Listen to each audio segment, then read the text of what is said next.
Hai,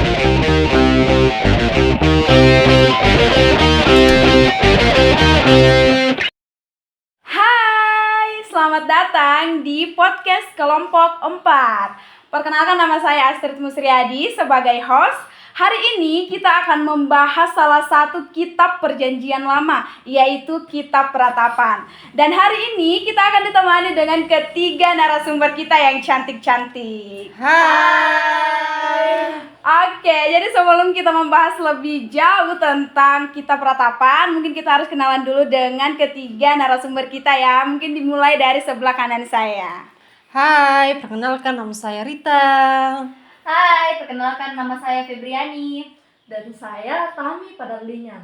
Oke, jadi kita akan membahas tentang kitab Peratapan.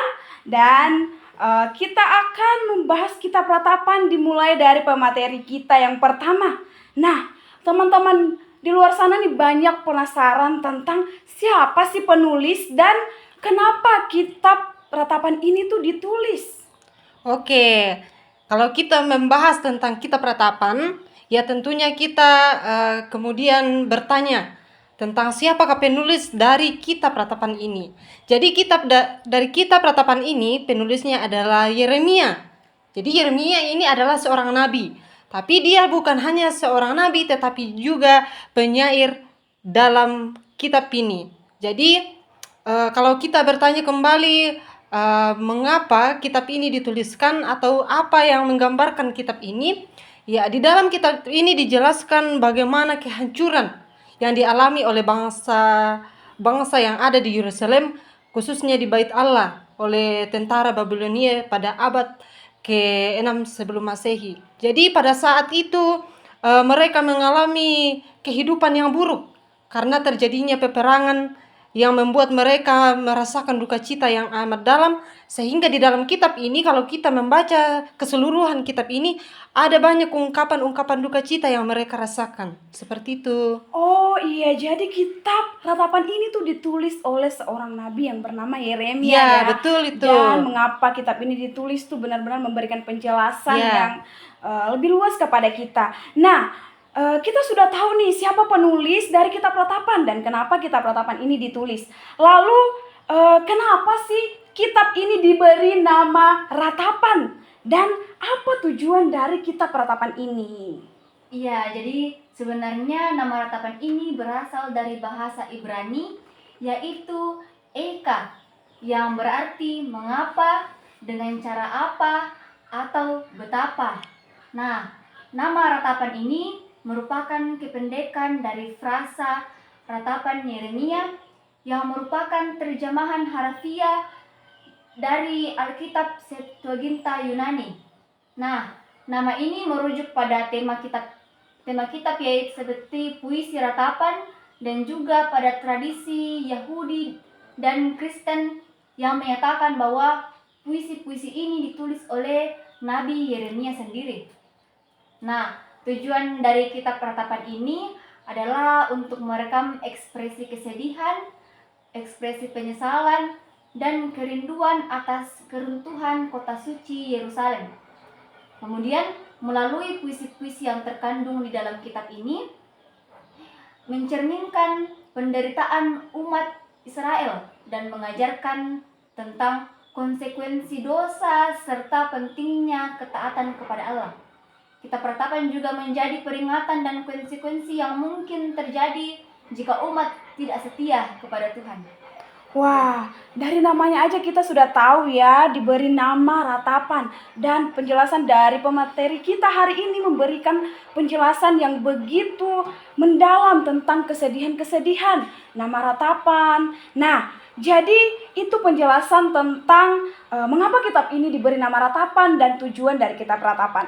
Nah, selanjutnya nih, setelah beberapa pembahasan kita mau tahu dong tentang gaya bahasa apa sih yang digunakan dalam kitab Peratapan ini. Iya, langsung saja saya jawab ya. Iya. Dalam kitab Peratapan ini, bahasa yang digunakan itu termasuk bahasa sastra dan juga puisi. Gaya bahasa yang kaya dengan metafora, simbolisme, dan ekspresi emosional digunakan untuk menyampaikan keluhan, ratapan, dan juga doa. Pemakaian bahasa yang indah dan dramatis menciptakan suasana yang mendalam, kemudian juga menggambarkan keputusasaan dan penderitaan dengan intensitas yang tinggi. Iya. Iya, jadi banyak ya gaya bahasa yang digunakan dalam kitab Peratapan ini. Nah, salah satu contoh dari kitab Peratapan mengenai tentang gaya bahasa ini tuh apa sih? Ya, salah satu contohnya bisa kita lihat dalam kitab Peratapan 3 ayat 22 sampai ayatnya yang ke-23. Di situ dikatakan bahwa tak berkesudahan kasih setia Tuhan, tak habis-habisnya rahmatnya, selalu baru tiap pagi, besar kesetiaanmu. Jadi ayat ini menggunakan bahasa metafora dan simile untuk menggambarkan keadaan yang sulit.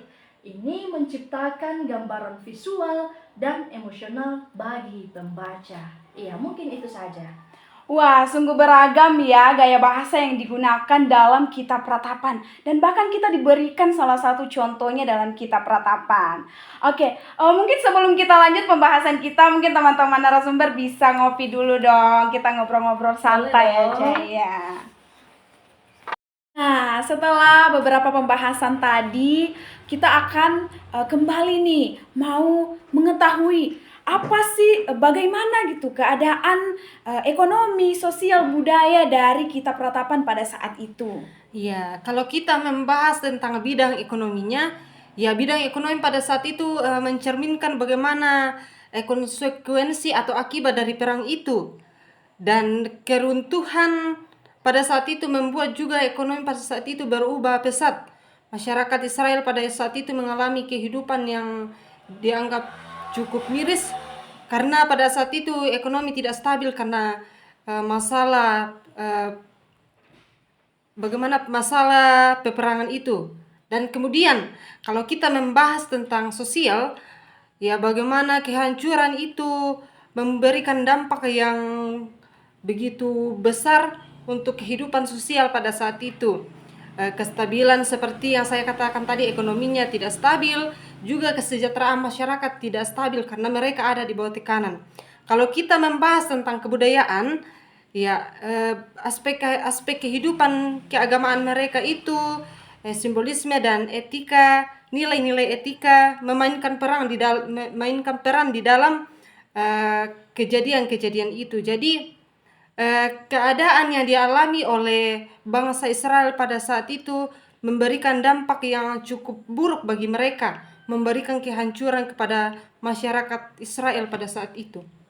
Oh iya ya, jadi dari ketiga keadaan sosial, ekonomi dan budaya dari kitab Peratapan pada saat itu beberapa penjelasan yang benar-benar luas diberikan kepada kita ya. Ya. Nah, Intinya dari segi ekonomi, sosial dan budaya itu memberikan pengaruh yang cukup besar dan memberikan perubahan yang besar bagi bangsa Israel pada saat itu. wah, pengaruhnya cukup besar ya teman-teman semua dari keadaan ekonomi, sosial dan budaya dari kitab Peratapan pada saat itu ya. Oh iya ya. Jadi setelah kita mengetahui keadaan sosial, ekonomi, budaya kitab Peratapan pada saat itu, nah kita mau tahu nih apa sih ciri khas unik dari kitab Peratapan? Iya, jadi kitab Peratapan ini memiliki salah satu ciri unik, yaitu struktur akrostik pada beberapa bagian.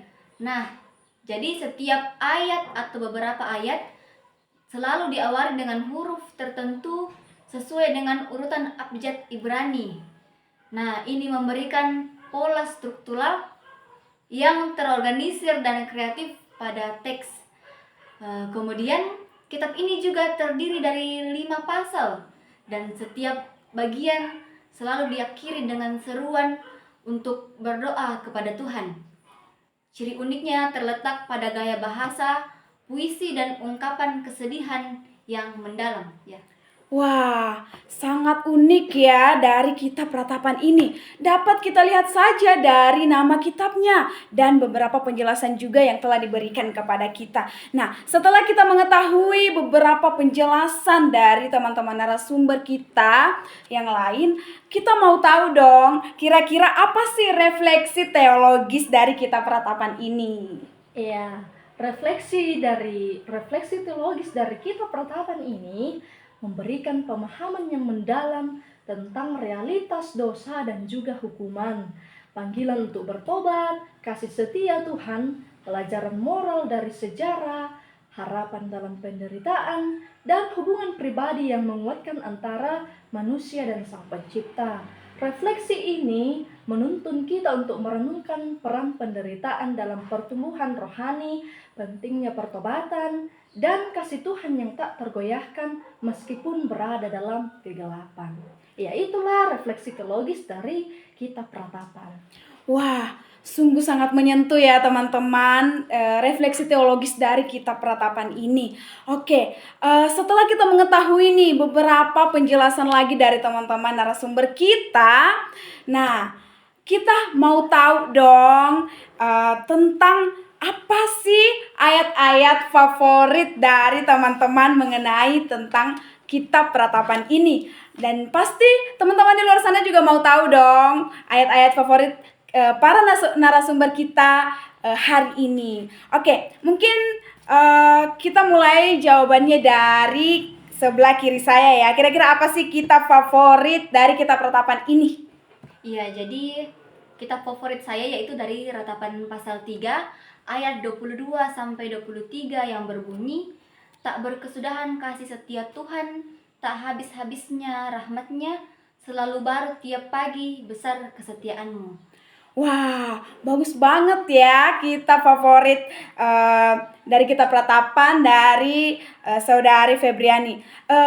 Mungkin kita juga mau tahu dong kenapa sih Saudari Febriani menyukai bahkan memfavoritkan kitab ini atau ayat ini? Iya, jadi alasan saya menyukai ayat ini yaitu karena ayat ini memberikan harapan dan kekuatan melalui ungkapan tentang kasih setia Tuhan yang tak pernah habis, rahmatnya yang tak pernah berakhir, dan kebesaran kesetiaannya.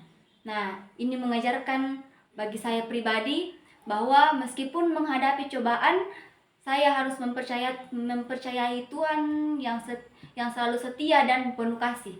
Ya. Wah, sangat-sangat menyentuh ya. Bahkan saya pribadi pun sangat tersentuh dengan ayat favorit dari Saudari Febriani. Nah, gimana dong dengan Saudari Tami Padalingan mengenai ayat favorit dalam kitab Ratapan ini? Iya, kalau saya sendiri, ayat favorit saya itu terdapat dalam Ratapan pasal 3, ayatnya yang ke-25. Di situ berbunyi, Tuhan adalah baik bagi orang yang berharap kepadanya, bagi jiwa yang mencari Dia. Terus apa sih alasan mengapa menyukai ayat tersebut? Iya, ayat ini sebagai dorongan untuk tetap percaya dan mengandalkan Tuhan, bahkan dalam situasi yang sulit, dan mengakui bahwa Tuhan adalah bagian yang tak terpisahkan dari kehidupan seseorang. Itulah mengapa ayat ini menjadi ayat favorit bagi saya.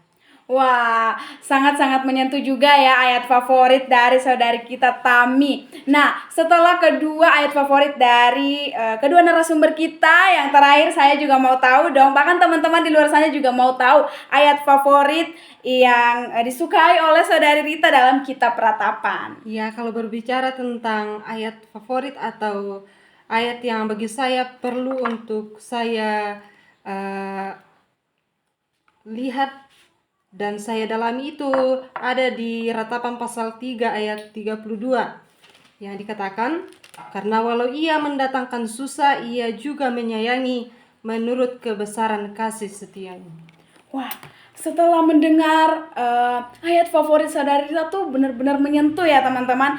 Lalu apa sih alasan mengapa saudari Rita sangat menyukai ayat tersebut? Ya, kalau bertanya mengenai alasan saya mengenai ayat ini, ya saya memberikan alasan bahwa sekalipun dalam kehidupan ini terkadang kita merasakan susah, terkadang kita di dalam pergumulan, tetapi satu yang kita percaya bahwa Ia mengasihi kita dan Ia pasti menyayangi kita. Sebesar apapun pergumulan itu, Tuhan pasti mampu mengangkat kita seperti yang ada dalam kisah di dalam kitab Ratapan ini.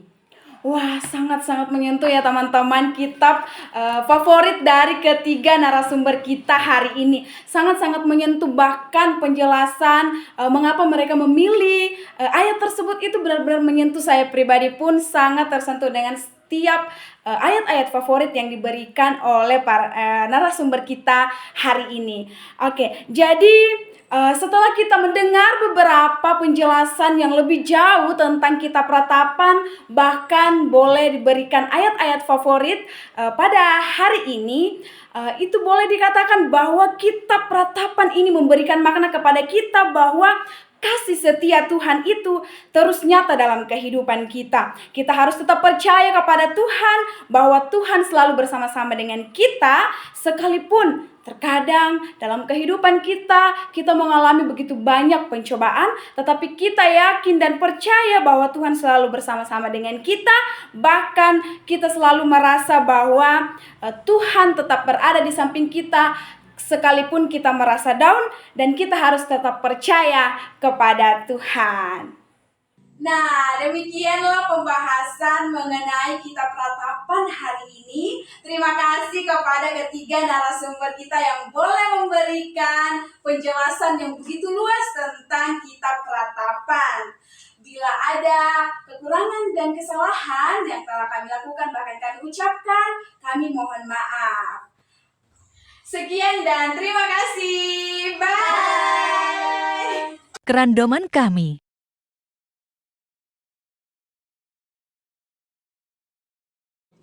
Cucu pertanyaannya ini toh semua. Tunggu dulu. Aku apa?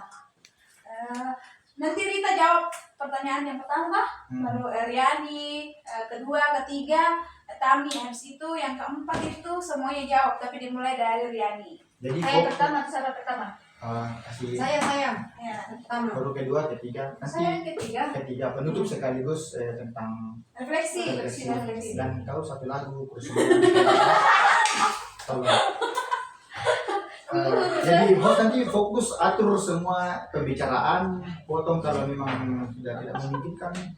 Pokoknya kita pilih yang terbaik buat Pak David.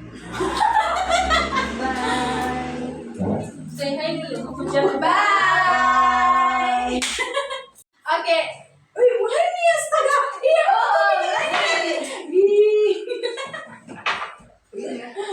Mulai. Astaga. Ini deh. Yang kita Ratapan terus bilang nanti ini terus habis itu kau yang bilang Bikin.